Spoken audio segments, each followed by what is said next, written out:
അപ്പോൾ ഗ്രില്ലിൽ ഞാൻ chicken fry ചെയ്തതും കൂടി നിങ്ങൾ കണ്ടു കാണുമല്ലോ. ചൂട് ആറുന്നത് വരേക്കും നമ്മൾ തുടരുത്. ഓഫാക്കി കഴിഞ്ഞാലും അതിന്റെ നടുക്ക് കൈ മുട്ടാതെ നോക്കണം.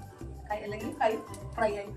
ആ റൗണ്ട് അത് തന്നിട്ടുണ്ട്, കൈ തുടരുതെന്നുള്ള അടയാളവും തന്നിട്ടുണ്ട്. എന്നെ സംബന്ധിച്ച് ഇതെനിക്ക് വളരെ ഇഷ്ടപ്പെട്ട്, നിങ്ങൾക്കും ഇത് ഇഷ്ടപ്പെടും. കാരണം നമുക്ക് ഇതിനെക്കുറിച്ച് വലിയ അറിവൊന്നും ഇല്ല. കരണ്ടടപ്പ് ഉപയോഗിച്ചൊന്നും ശീലമില്ലാത്ത വീട്ടമ്മമാർക്കും ഇത് വളരെ